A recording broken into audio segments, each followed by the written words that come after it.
Question and answers, I will direct you to the mic. But for now, I want to take you through the quick logistics for the next 1.5 hours. We're going to start with a brief recitation, and then I will introduce our first speaker, Shaikh Fariq Naik, inshallah, and he will give a talk. And then after that, we will invite our distinguished guests to say a few words. And after that, we will bring in Dr. Zakir Naik, inshallah. So I'm expecting a very exciting and a very special moment this evening and this morning. And I hope all of you are going to be here till the end of the function. Naam? Are we all going to be here? Jazakumullah khair. So without further delay, I would like to invite our Qari to make the recitation for the next few minutes, inshallah. Faddal.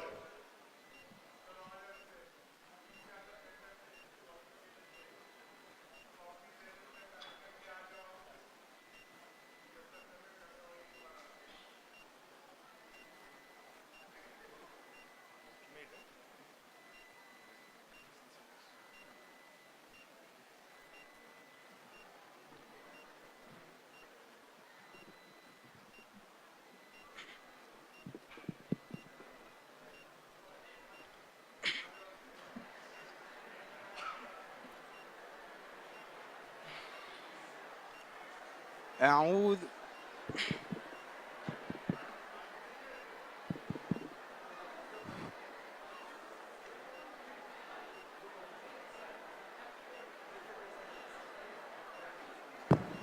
Please give your silence and attention for the Quran so we get the rahmah in this event, inshallah. أعوذ بالله من الشيطان الرجيم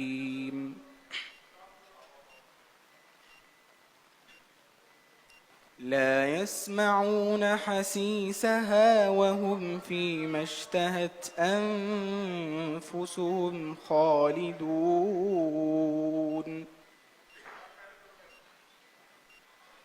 لا يحزنهم الفزع الأكبر وتتلقاهم الملائكة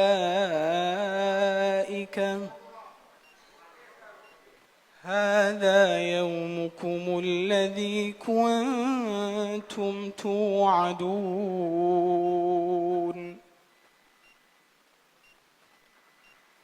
يوم نطوي السماء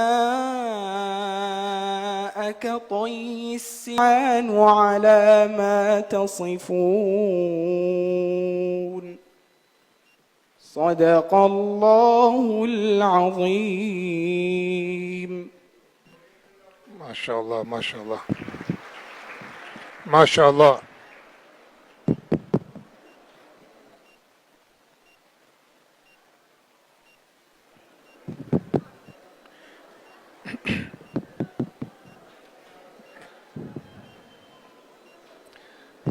MashaAllah. Jazakumullah khair for that lovely recitation. Without further ado, I'm going to introduce our first speaker of the day, Shaikh Fariq Naik. And inshallah, before he comes, I was reading through his introduction, and subhanallah, it's such an amazing achievement that it will take me a few minutes just to describe who this Shaykh is. So allow me to introduce Shaikh Fariq Naik. Shaikh Fariq Naik is 30 years old, and he's a son of the world-famous orator, Dr. Zakir Naik. Shaikh Fariq had completed his A-levels at the Islamic International School and Junior College in Mumbai. Alhamdulillah, Shaikh Fariq became a hafid of the Quran at the tender age of 13 years old. While he was around 8 years old, on a dawah trip with his father, Shaikh Fariq started giving short talks in front of thousands of people in Chennai, in Pune, in Dubai, Italy, Trinidad, and other cities in the world. In the year 2003, when Shaikh Fariq was only 9 years old, he addressed over 50,000 people in Srinagar, and then a larger audience in Hyderabad in the year 2006 when he was only 12 years old. Shaikh Fariq is also an accomplished sportsman. Particularly, he likes football, swimming, karate, and judo. He has won the trophy for the best sports boy for 5 consecutive years, alhamdulillah. He's also a black belt in Taekwondo and Karate. Shaikh Fariq was the youngest speaker at the age of 15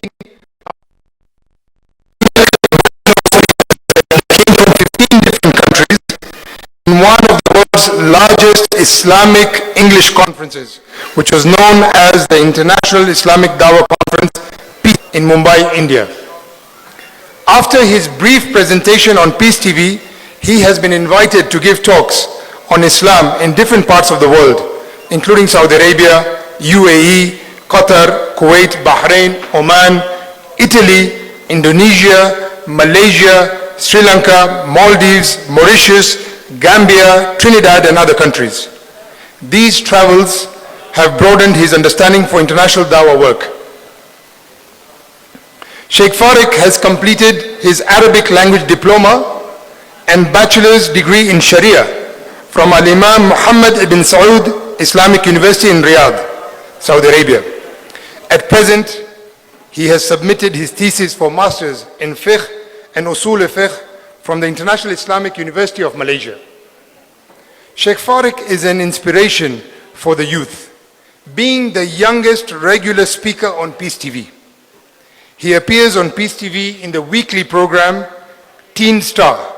Beside assisting his father in his dawah activities, he also handles the live bi-weekly Q&A sessions, the question and answer sessions, which is known as Ask Shaikh Fariq on Peace TV. He conducts Islamic courses on Peace TV and on Al-Hijazi platform. So we would like, this is the first time that Shaikh Fariq is visiting us in Africa and in Kenya. We would like to welcome him so he can start and give us a few minutes of his time, inshallah. Please welcome Shaikh Fariq.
Alhamdulillah, wassalatu wassalam ala rasulillah wa ala alihi wa sahbihi ajma'een, amma ba'd. A'udhu billahi minash shaitanir rajim. Bismillahir rahmanir rahim. Yassara al-Qur'ana lidhikri fahal min muddakir.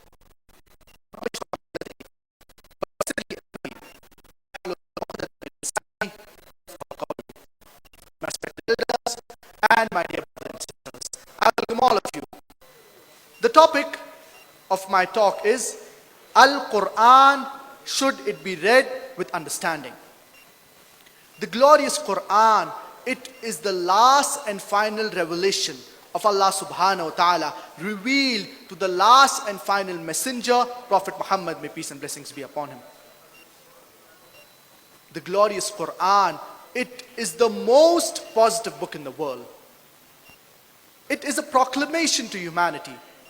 It is a fountain of mercy and wisdom. It is a guide to the errand, a solace to the suffering, an assurance to those in doubt, and a hope to those in despair. How is it possible to derive all of these benefits of the glorious Quran without reading it, without understanding it, without pondering over the meaning of the glorious Quran. It is very important that we read the glorious Quran with understanding in order to understand the message of our Creator, Allah subhanahu wa ta'ala. The glorious Quran, it is the most positive book in the world. It is the best book in the world. So that's the reason reading the glorious Quran with understanding, it is very important. Allah subhanahu wa ta'ala says in the glorious Quran, in Surah Al Imran, chapter number 3, verse number 110. Kuntum khayra ummatin ukhrijat linnas. You are the best of people evolved for mankind. Allah subhanahu wa ta'ala, He's giving. How will we proclaim the message of the glorious Quran if we do not read the glorious Quran with understanding? Therefore, it is very important to read the glorious Quran with understanding, ponder upon the meaning of the glorious Quran, and implement the message of the glorious Quran in our lives. Another title given to the glorious Quran, it is Al-Furqan, which means the criterion, to distinguish between right and wrong. How will we use the Quran as a Furqan, as a criterion to judge between right and wrong if we do not understand the message of the glorious Quran, if we do not read the glorious Quran with understanding? If we want to judge between right and wrong, we need to read the glorious Quran with understanding. We need to understand the message of our Creator, Allah subhanahu wa ta'ala. And unfortunately, there are various excuses given by Muslims for not reading the glorious Quran with understanding. There are various excuses that are given by Muslims for not reading the glorious Quran. The most common excuse given by Muslims is that we do not know Arabic as language. The population of the world, it is approximately 8 billion, out of which 25% are Muslims, approximately 2 billion. And out of these 2 billion, 15% approximately are Arabs.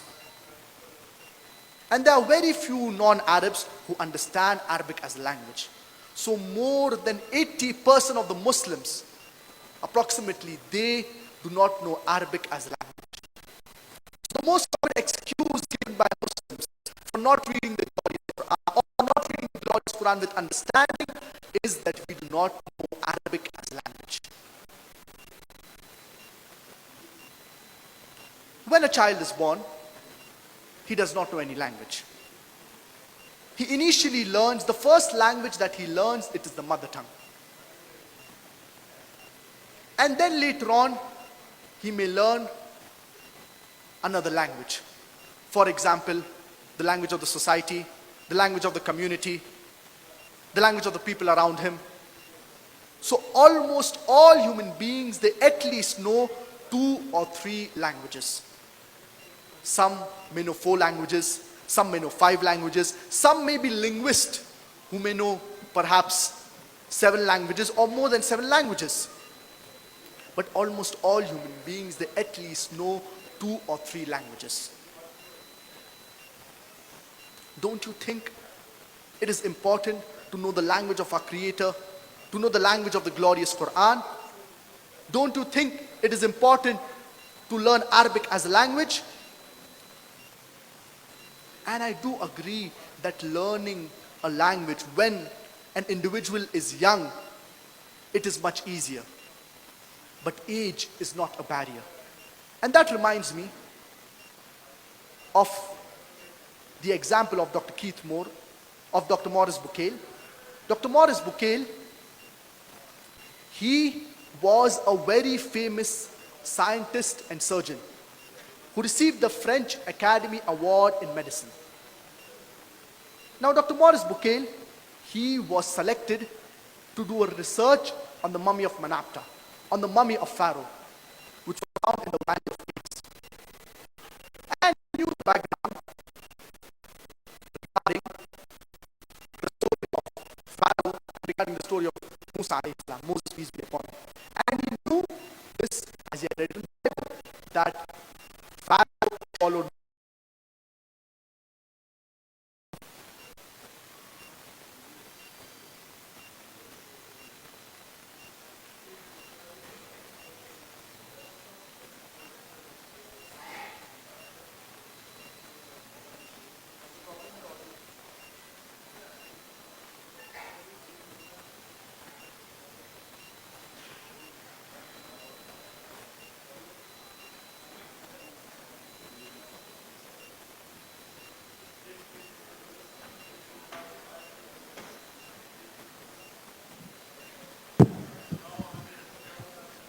Just give us a few seconds while we fix this small technical error.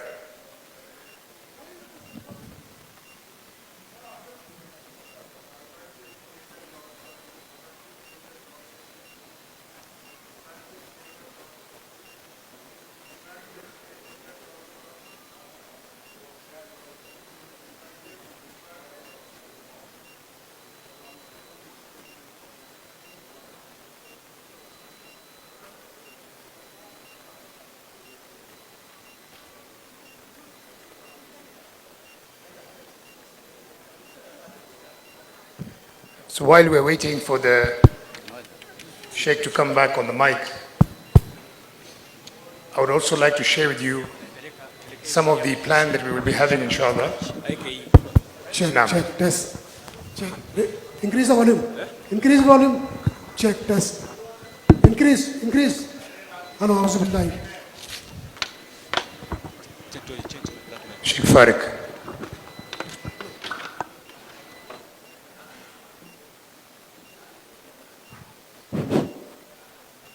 So Dr. Morris Bukail, he was aware regarding the background of the story of Musa alayhi salam, Moses, peace be upon him. And that Moses, peace be upon him, he was followed by Pharaoh, and Moses, peace be upon him, he split the sea. And after he crossed the sea, the sea returned back to its original position, and Pharaoh, he drowned. So he was aware regarding this. But when he went to Saudi Arabia, he was informed that it is mentioned in the glorious Quran, and this is mentioned in Surah Al-Yunus, chapter number 10, verse number 92, that Allah subhanahu wa ta'ala preserved the body of Fir'aun as a sign of posterity. So, Dr. Morris Bukail, when he heard this, he was shocked that a book 1400 years ago mentions regarding Pharaoh, and that the body of Pharaoh has been preserved by Allah subhanahu wa ta'ala as a sign for posterity. So he was shocked when he came to know regarding this, that book 1400 years ago mentioned regarding this. This encouraged him to read the translation of the glorious Quran, and he learns Arabic as language. Imagine a non-Muslim, a Christian, at the age of 50, he learns Arabic as a language. And later on he says that the scientific points that are mentioned in the glorious Quran, they are in perfect conformity with established modern science. And the scientific points, or the points that are mentioned in the Bible, they are not in conformity with modern science. And later on, he writes a book, The Bible and the Quran and Science. And this book, it becomes very famous. The point to be noted here is that Morris Bukail, being a non-Muslim, being a Christian, because of his enthusiasm, he learns Arabic as a language in order to learn and understand, in order to understand the glorious Quran better. So age is never a barrier. So the most common excuse that the Muslims give for not reading the glorious Quran, it is that they do not know Arabic as a language. I do not expect every Muslim to be as enthusiastic as Dr. Morris Bukail. If you know Arabic as a language, it is the best. But if you do not know Arabic as a language, at least read the translation of the glorious Quran. And Maulana Abdul Majid Daryabadi, he says that the glorious Quran, it is the most untranslatable book on the face of the earth. Why does he say so? Because the eloquence of the glorious Quran, the language of the glorious Quran, it is so high that it is very difficult to translate. The Arabic language, it is so eloquent that translation is difficult. Yet, several scholars, they have spent years in doing research, and they have translated the glorious Quran into the in major languages of the world. So if a person does not know Arabic as a language, he should at least read the translation of the glorious Quran. If you know Arabic as a language, it's the best. If not, at least read the translation of the glorious Quran, so that an individual, a Muslim, has an idea of the basic message of our Creator, Allah subhanahu wa ta'ala.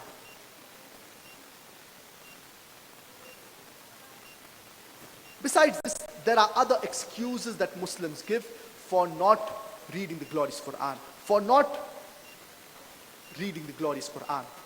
And another excuse that the Muslims give, and this is also a common excuse for not reading the glorious Quran, is that we are busy. We are busy in our profession, we are busy in our businesses, we are busy in our studies.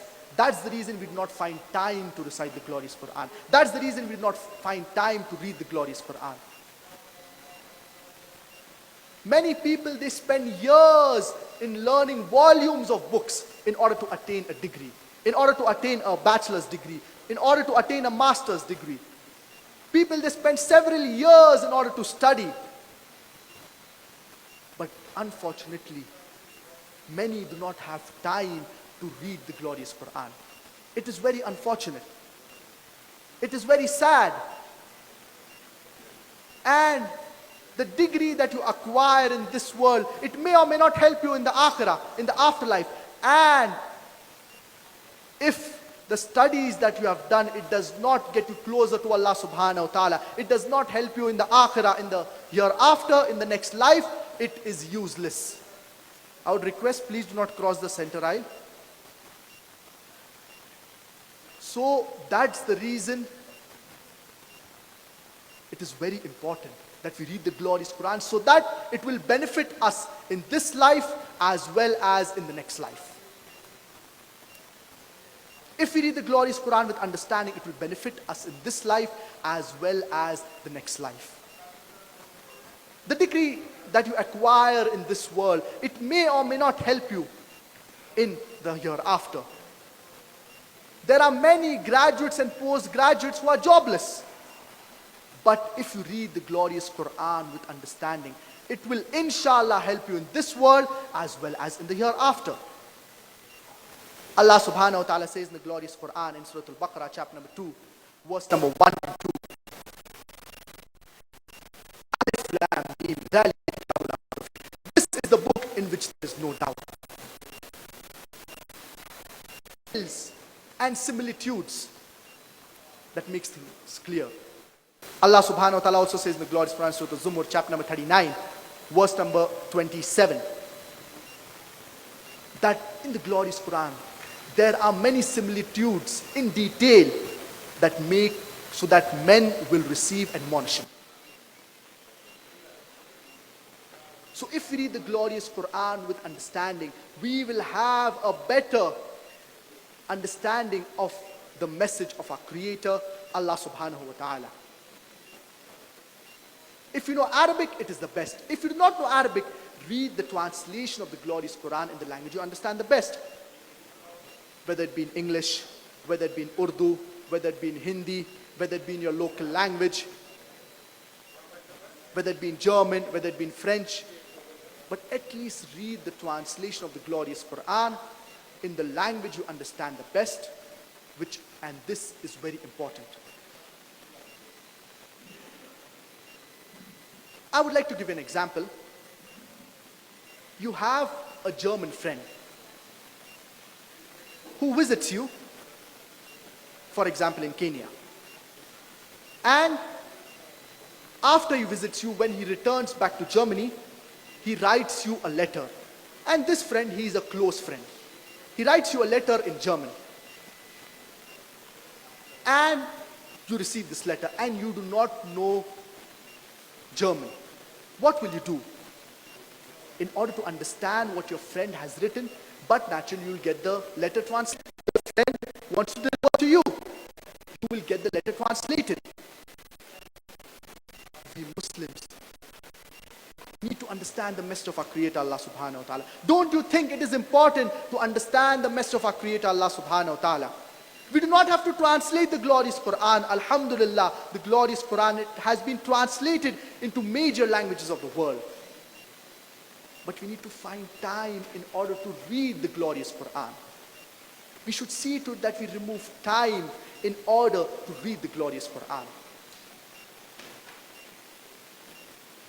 And many Muslims, they have a misconception that the glorious Quran, it is only meant for the Muslims. The glorious Quran was not revealed only for the Muslims or only for the Arabs, but the glorious Quran, it is meant for the whole of humanity.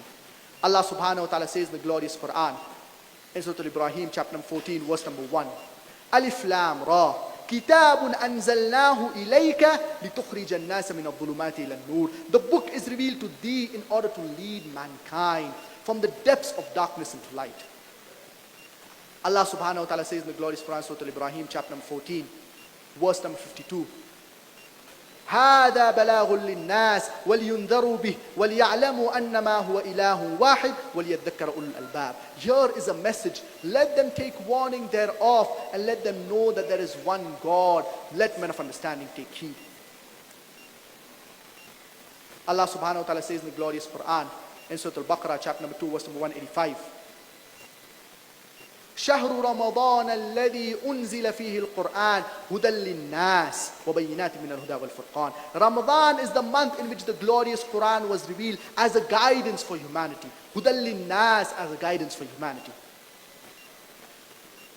From these verses of the glorious Quran, we understand that the glorious Quran, it is not meant only for the Muslims, only for the Arabs, but the glorious Quran, it is meant for the whole of humanity.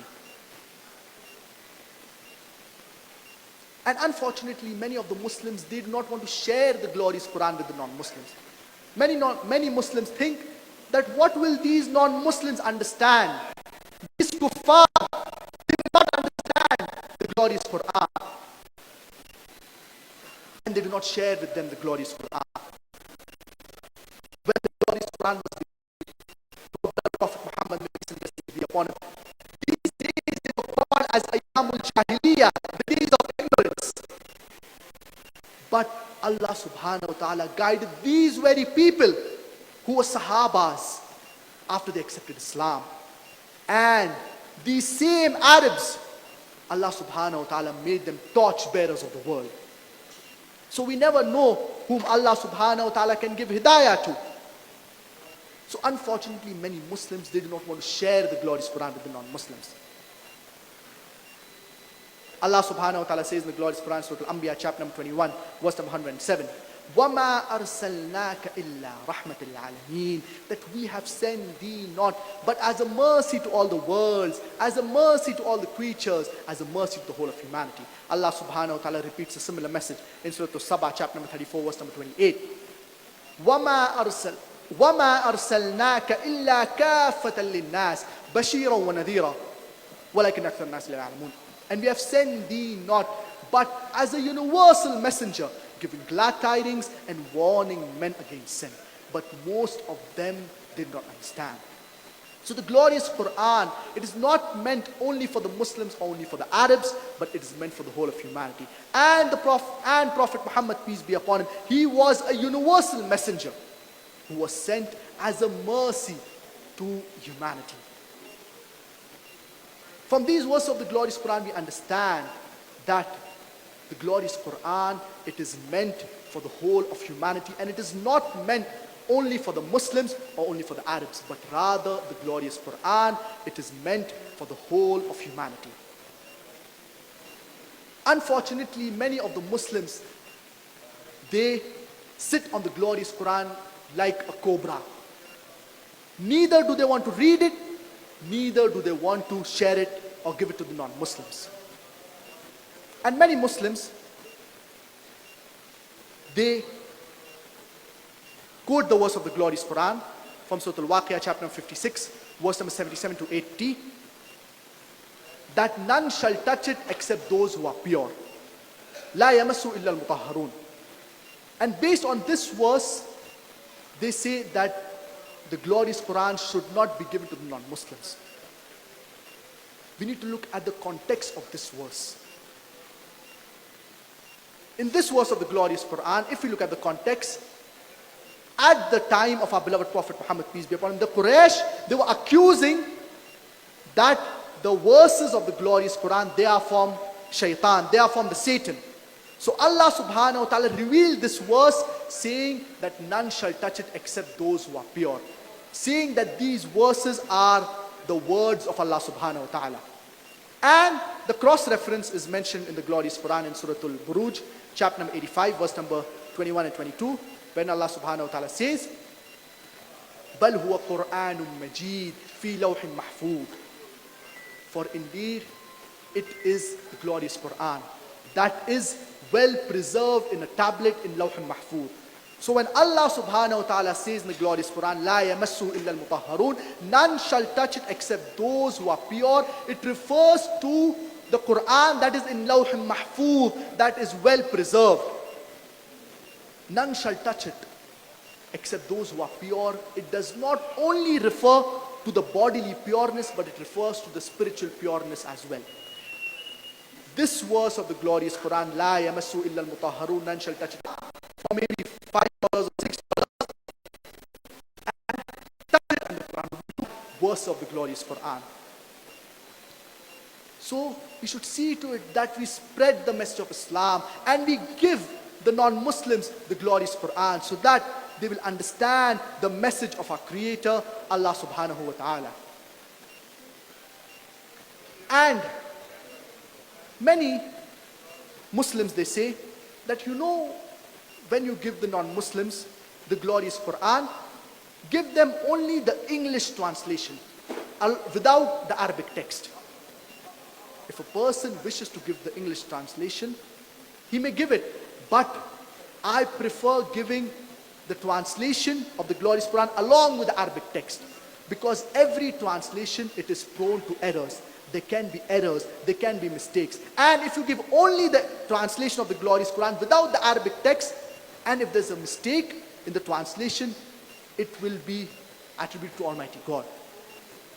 But if the Arabic text is present along with the translation, it can easily be verified, and a person will understand that there's a mistake in the translation, and the mistake is not attributed to Allah subhanahu wa ta'ala. And we will be in the company of our beloved Prophet Muhammad, may peace and blessings be upon him. The same was done by our beloved Prophet Muhammad, peace be upon him, when he wrote letters to the kings of the world at that time. When he dictated letters to the Sahabas, and the Sahabas wrote the letters.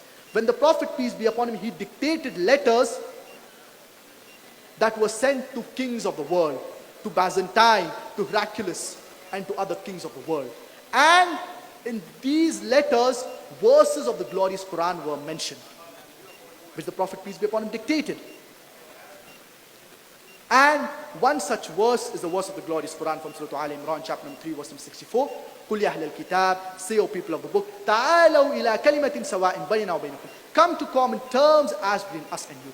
Which is the first term? أَلَّا نَعْبُدَ إِلَّا اللَّهِ, that we worship none but one Almighty God. And many a times these letters that were sent to the kings, sometimes the kings, they tore these letters. Imagine these kings, they tore the letters in which verses of the glorious Quran were mentioned. And these letters, they were sent in Arabic. And today in the world, there are 14 million Arabs who are Coptic Christians. No less than 14 million Arabs who are Coptic Christians. What will you give them? Will you translate the glorious Quran from Arabic into Arabic and then give it to them? You will give them the original text in the Arabic language. So we should see to it that we give the non-Muslims the glorious Quran so that they will understand the message of our Creator, Allah subhanahu wa ta'ala, which is very important. Besides this, there are other excuses that Muslims give for not reading the glorious Quran, for not reading the glorious Quran with understanding. Many of the Muslims, they say that the glorious Quran, it is only meant to be read with understanding by the alims, by the scholars. I started my talk with the quotation from the glorious Quran from Surah Al-Qamar, chapter number 54, verse number 17, 22, 32 and 40. وَلَقَدْ يَسَّرْنَا الْقُرْآنَ لِلذِّكْرِ فَهَلْ مِن مُدَّكِرٍ. And we have revealed, and we have made the Quran easy to understand and remember. Then is there any that will receive admonition? Allah subhanahu wa ta'ala, in this verse of the glorious Quran, He's saying that He has made the Quran easy to understand and to remember. And Allah subhanahu wa ta'ala also says in the glorious Quran, Surah Al-Baqarah, chapter number 2, verse number 242, that so that men will receive admonition, so that men will understand. Allah subhanahu wa ta'ala also says in the glorious Quran in Surah Al-Hijr, chapter number 15, verse number 1, Alif Lam Ra, Tilka ayatul kitabi wa Quran mubin. This is the book, these are the verses of the Quran that make things clear to you. So when Allah subhanahu wa ta'ala is saying that Allah subhanahu wa ta'ala has made the Quran easy to understand and remember, Allah subhanahu wa ta'ala has made things clear in the glorious Quran. Will you follow the message of Allah subhanahu wa ta'ala, or will you follow these people who say that the glorious Quran is only meant for the scholars and the alims to be read with understanding? But naturally you will follow the message of Allah subhanahu wa ta'ala. So a person should read the glorious Quran with understanding. And if you do not understand certain things in the glorious Quran, what should you do? Allah subhanahu wa ta'ala says in the glorious Quran in Surah Al-Nahl, chapter number 16, verse number 43, فَاسْأَلُوا أَهْلَ الذِّكْرِ إِن كُنْتُمْ لَا تَعْلَمُونَ. That if you do not know, ask the person who knows. So if you do not understand any verse of the glorious Quran, you should ask the experts. For example, if the glorious Quran talks about medicine, who will you go to? Will you go to a cobbler? Will you go to a barber? But naturally, no. You will go to a doctor who's an expert in the field of medicine. If the glorious Quran talks about science, who will you go to? You will go to a scientist who's an expert in the field of science. If the glorious Quran talks, and if you want to understand the sabab al-nuzul of a verse of the glorious Quran, who will you go to? You will go to an alim, to a scholar who has probably studied in Darul Uloom, or who has done bachelor's or master's in an Islamic university in Saudi Arabia.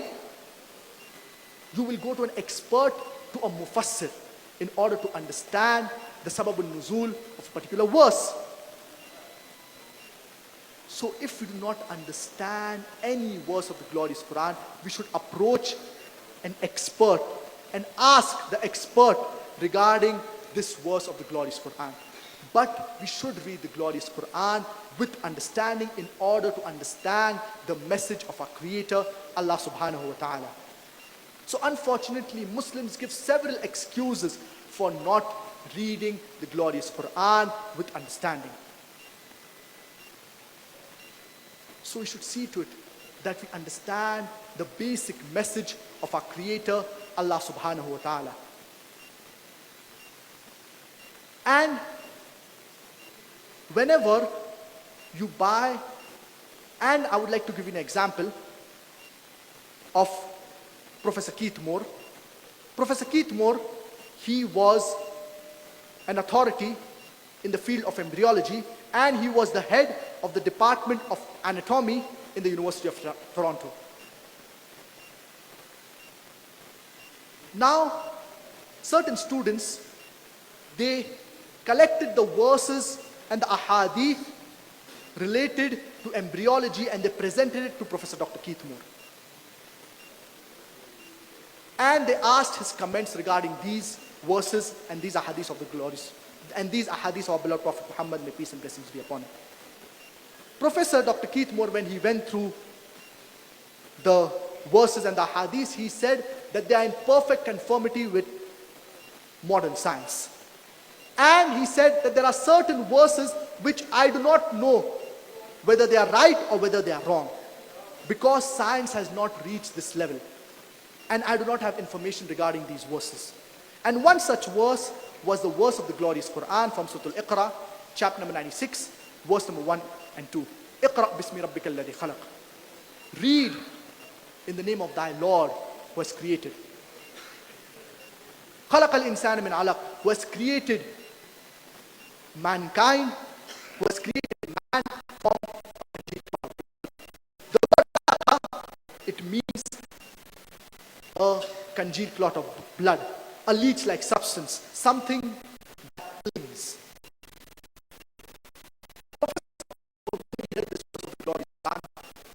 He was not aware regarding whether the alaqa it looks like a leech or not.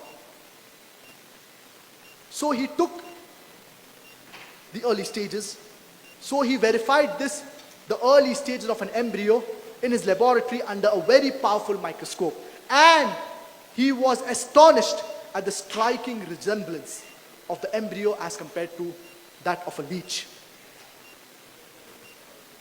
And he was astonished that this is mentioned in the glorious Quran 1400 years ago.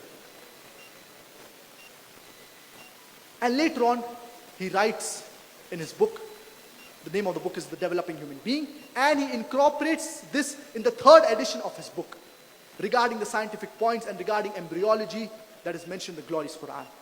And he says this in the 1980s, that if these questions, if 80 questions were asked to me related to embryology and related to science,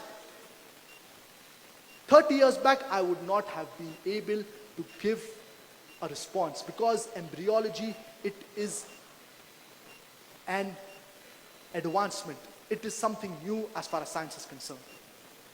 And many things were not discovered previously. So he was shocked regarding embryology that is mentioned in the glorious Quran. And later on, he says that I do not have any problem in believing that the glorious Quran, it is the word of Allah subhanahu wa ta'ala, and in believing that there is only one God, and Prophet Muhammad, peace be upon him, he is the last and final messenger of Allah subhanahu wa ta'ala. Professor Dr. Keith Moore, he was impressed with the glorious Quran. He was impressed with embryology that was mentioned in the glorious Quran, which led him to believing that the glorious Quran is the word of Allah subhanahu wa ta'ala. Whenever you buy an equipment, along with the equipment, you get an instruction manual.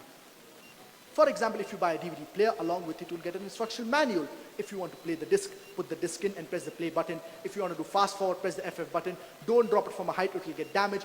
Don't immerse it in water, it will get spoiled. You get an instruction manual. For example, the instruction manual is a language which you cannot understand. But you get an instruction manual translation. Many of the equipment, the electronics come from Japan. So the instruction manual will perhaps be in Japanese. But if you are staying in Kenya or in India or any other country, most probably they will give you an instruction manual in your language. So in Kenya, they may perhaps give you an English instruction manual.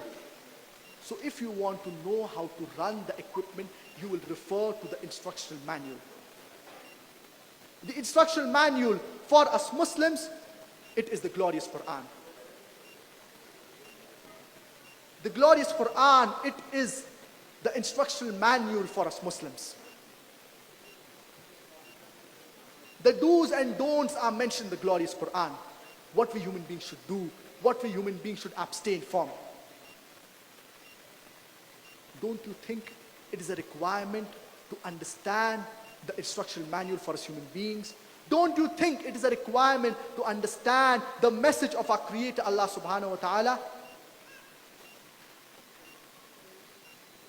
So the glorious Quran, it is an instructional manual for us human beings. It is the last and final revelation of Allah subhanahu wa ta'ala, which was revealed to the last and final messenger, Prophet Muhammad, may peace and blessings be upon him.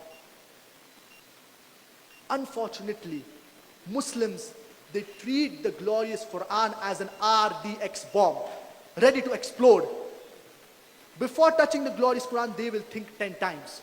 Before reading the glorious Quran, they will think 10 times. Many of the Muslims, they think that I'm standing. Can I recite the glorious Quran while I'm standing? My head is not covered. Can I recite the glorious Quran? A man may think my head is not covered. Can I recite the glorious Quran? I'm in the office. Can I recite the glorious Quran? Can I read the glorious Quran? Many people, they treat the glorious Quran as an RDX bomb. The glorious Quran, it is a book that should be approachable by us. Whenever we require, we should be able to read the glorious Quran. And many a times we find it in certain places. And if you happen to go to India, if a person is reciting the glorious Quran, and if his back is facing the Qibla, someone will come and tell him, what you are doing, it is haram. Your back is facing the Qibla while you are reciting the glorious Quran. I have been to Saudi Arabia several times. In Saudi Arabia, they have the halaqah, wherein the students, they sit in certain numbers. They may sit in circles, and many a times their back faces the Qibla. There is no problem. There is no hadith or Quranic verse which says that it is haram to recite the glorious Quran with your back facing the Qibla. So many people, they have these misconceptions. And many a times, many Muslims, they give so much respect to the glorious Quran that they neglect reading it. For example, some Muslims, they keep the glorious Quran on the topmost shelf in their house. They cover it in a silk cloth. They tie it in a silk cloth. So when they want to recite the glorious Quran, they 10 times. Oh, I have to remove the glorious Quran from the topmost shelf. In order to untie it, it will take some time. It will take me 5 minutes to remove the glorious Quran from the shelf and to untie it. And then after I finish reciting the glorious Quran, it will not to respect the glorious Quran. But at the same time, it should be approachable. Do not make it so difficult to recite the glorious Quran. The glorious Quran, it is a book which should be approachable, which you should read on a daily basis. And as I mentioned, that whenever you buy an equipment, along with it you get an instruction manual. Previously, when cars were new in India, when you used to buy a car, the company, along with the car, they used to give you a driver. So that the driver will teach you how to drive the car, or will explain to you regarding the mechanism of the car. This was initially long time back when cars were introduced in India. They give you a driver so that the driver will explain to you regarding the car. Once, there was a very famous Nawab, a very rich person in India, and he buys an expensive car. And one day, he tells his driver that keep the car ready within a few minutes, as I want to take my Begum Sahiba, I want to take my wife for shopping. I would request brothers, please do not cross the center aisle. It is disturbing the shooting. No one should cross from the center. If you want, you can cross from behind.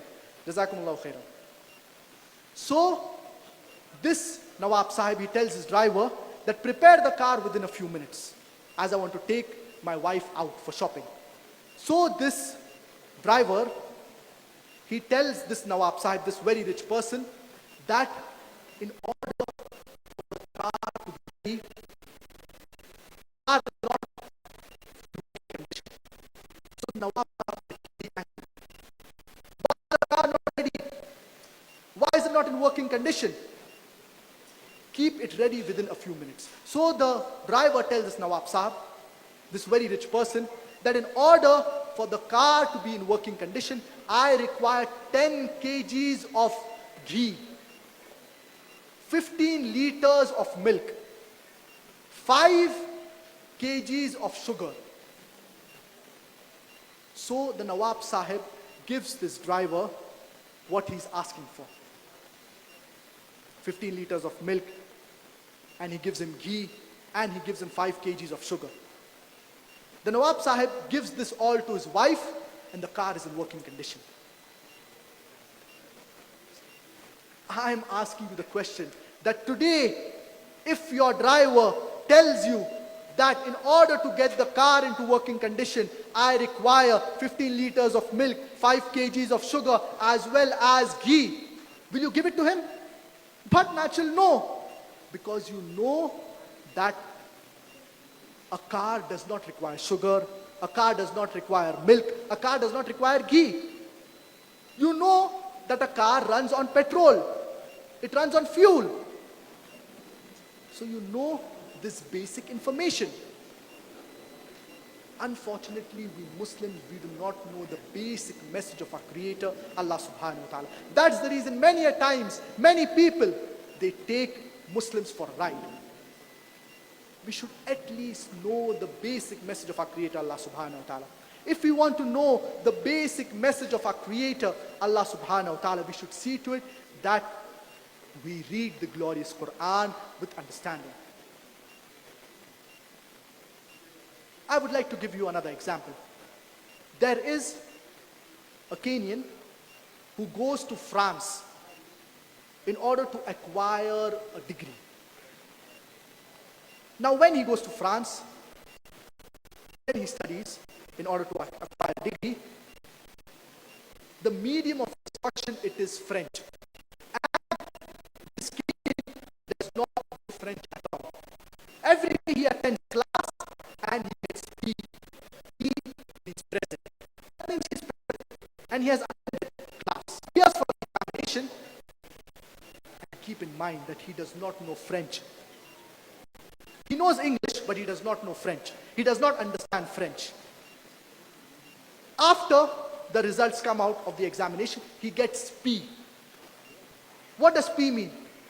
P means pass. P means he's just present for the examination. Do you think he'll pass in the examination? But natural, no. He does not know French. He may know to read certain sentences because the script of French and English it is similar, but he does not understand anything when he's appearing for the examination. How will he pass in the examination? How will we understand the message of our Creator Allah subhanahu wa ta'ala if we do not read the glorious Quran with understanding? Therefore, reading the glorious Quran with understanding, it is very important. So that we understand the basic message of our Creator, Allah subhanahu wa ta'ala. So there are various excuses given by Muslims for not reading the glorious Quran with understanding. And there are certain Muslims who go to another extreme. And they say that reading or reciting the glorious Quran in Arabic, it is of no use. Allah subhanahu wa ta'ala says in the glorious Quran, Surah An-Nisa, chapter number 4, verse number 171, La taghlu fi dinikum. Do not commit excesses in your religion. Allah subhanahu wa ta'ala says in the glorious Quran, Surah Al-Ankabut, chapter number 29, verse number 45, Utlu ma uhiya ilayka min al-kitab wa aqim as-salah inna as-salata tanha 'anil fahsha'i wal munkar. Recite from the book what is revealed to thee and establish regular prayer, for prayer restrains from shameful and unjust deeds. Salah, prayer, it restrains us from shameful and unjust deeds. In this word of the glorious Quran, Allah subhanahu wa ta'ala, He's telling us, recite from the book what is revealed to thee. And in the hadith of our Lord Prophet Muhammad, may peace and blessings be upon him, it is mentioned regarding the importance of reciting the glorious Quran, the reward of reciting the glorious Quran in Arabic. Man qara'a harfan min kitabillah falahu hasana wal hasanatu bi'ashri amthaliha. That anyone who recites one letter of the Quran, he will have the reward of this. And the reward is multiplied by 10. La aqulu alif lam mim harf. I do not say alif lam mim is harf. Wal alif harf. Lam harf. Wa mim harf. But alif is a letter. Lam is a letter. And mim is a letter. So if you recite alif lam mim, very important. Unfortunately, unfortunately, many people, they focus on only reciting the glorious Quran in Arabic without focusing on the meaning. And we have people who focus on doing Khatm Quran, completing the glorious Quran. It is good to do Khatm Quran, to complete the glorious Quran in the Arabic language. But understanding it is also very important. In Ramadan, we have people who their main concern is completing the glorious Quran in Arabic. They do not focus on the meaning. They may complete the glorious Quran in the month of Ramadan maybe 2 times, 3 times, 4 times. It is better that you complete the glorious Quran once, do Khatm Quran once, that is reading the glorious Quran in Arabic, and once you read the translation of the entire Quran. This is better than doing Khatm Quran 3 or 4 times and not reading the translation of the glorious Quran, or not understanding the message of our Creator Allah subhanahu wa ta'ala. Reading the glorious Quran in Arabic is important, but at the same time focus on the meaning and read the translation of the glorious Quran if you do not understand Arabic as a language. The best is to learn Arabic as a language, to have in-depth understanding of the glorious Quran. But those who do not know Arabic as a language, they do not have any excuse. They should at least read the translation of the glorious Quran. And an example that comes to my mind is regarding a person, an Indian, who goes to Saudi Arabia, and his voice is very beautiful.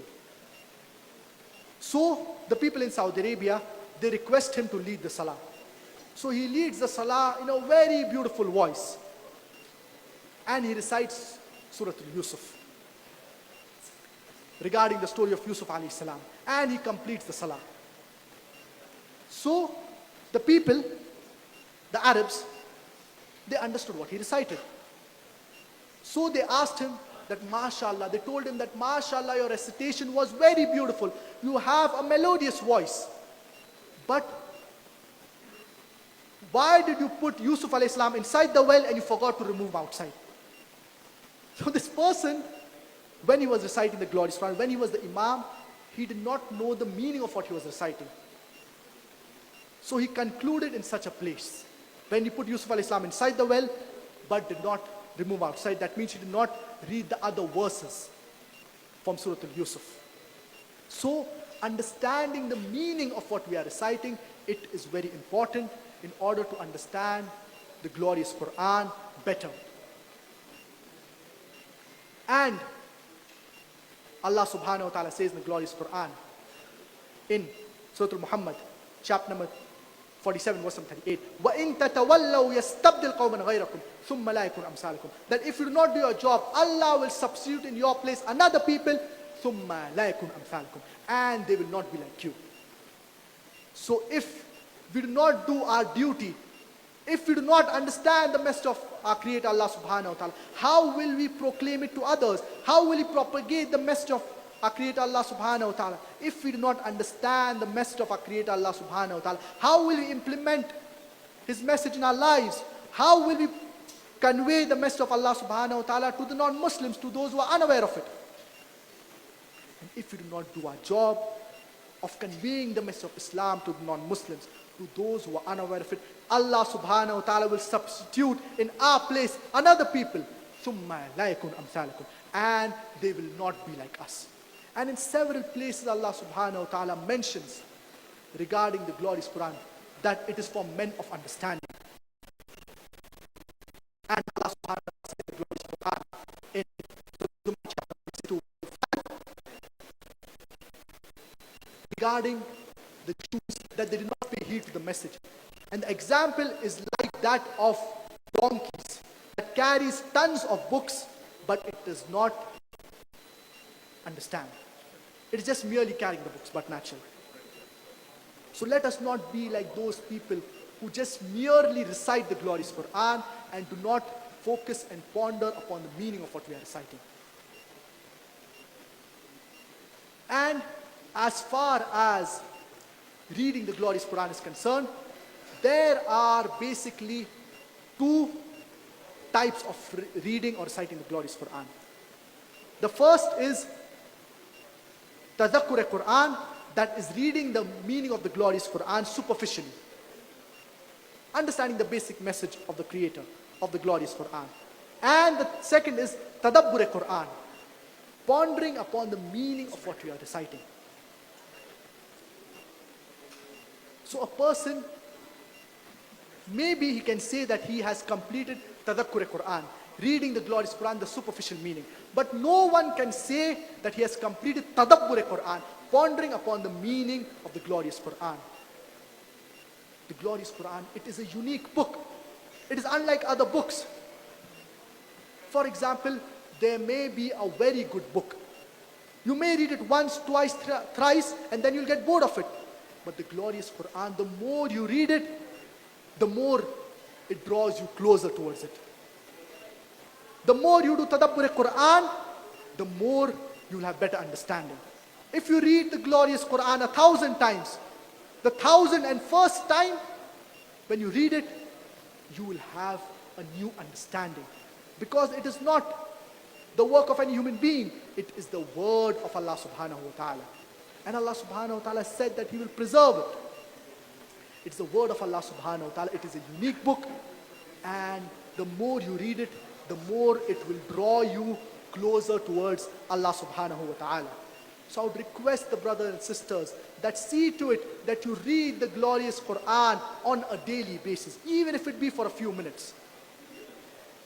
And those people who have businesses and they have employees in their company,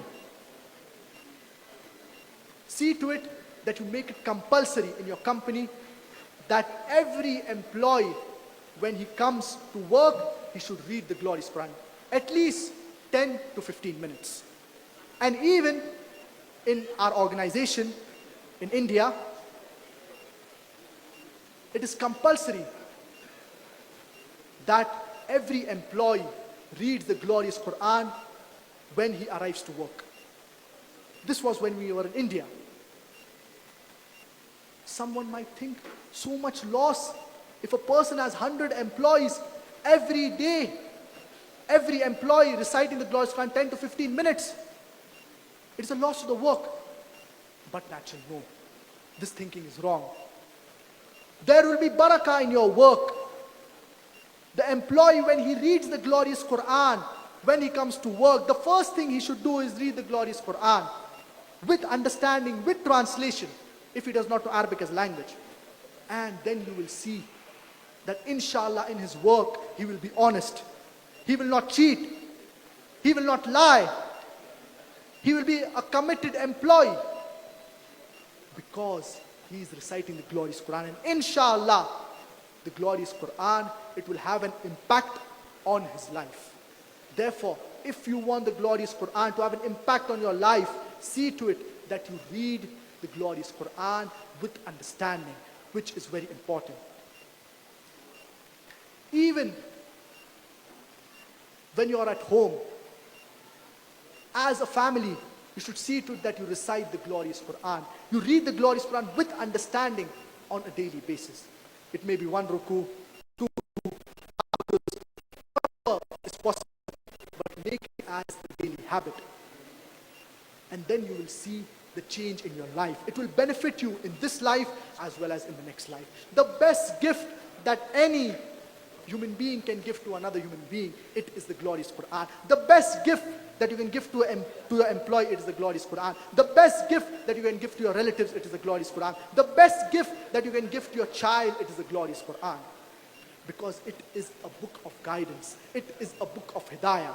Several non-Muslims, when they read the glorious Quran, it has an impact on their lives.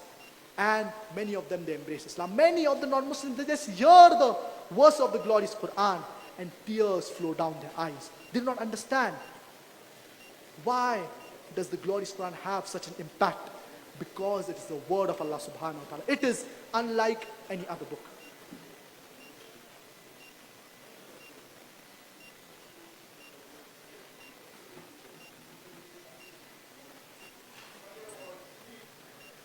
So that's the reason we should see to it that on a daily basis we recite the glorious Quran.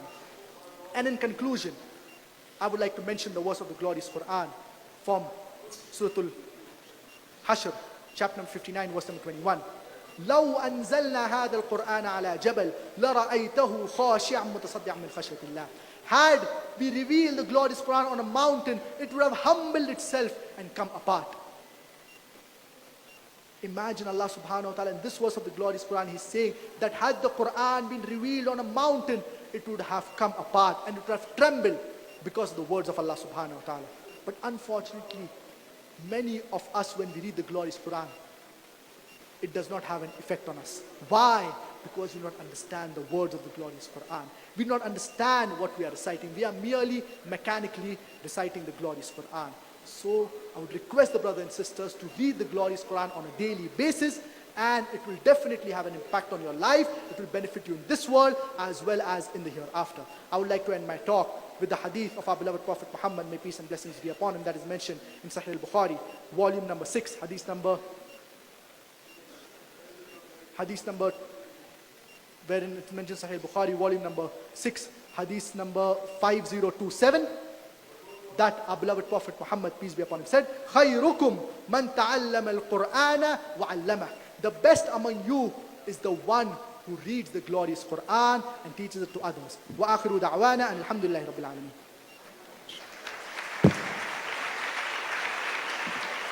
MashaAllah, MashaAllah, MashaAllah. Jazakumullah khair, Shaikh Fariq, for that beautiful inspirational talk. And as we welcome our Muslim leaders and scholars onto the stage, I request you to stay the way you have been, mashallah. This is the first time we're having this kind of event in Kenya. And alhamdulillah, as you may have known, Peace TV is seen by almost 100 million viewers. 100 million. And Allah subhanahu wa ta'ala has chosen us to witness this live today. Alhamdulillah. So while we welcome our leaders from the Muslim community to join us on the stage, inshallah, I ask you to stay seated for the next part of the program. Jazakumullah khair.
Can we just push a little bit? Just to the camera.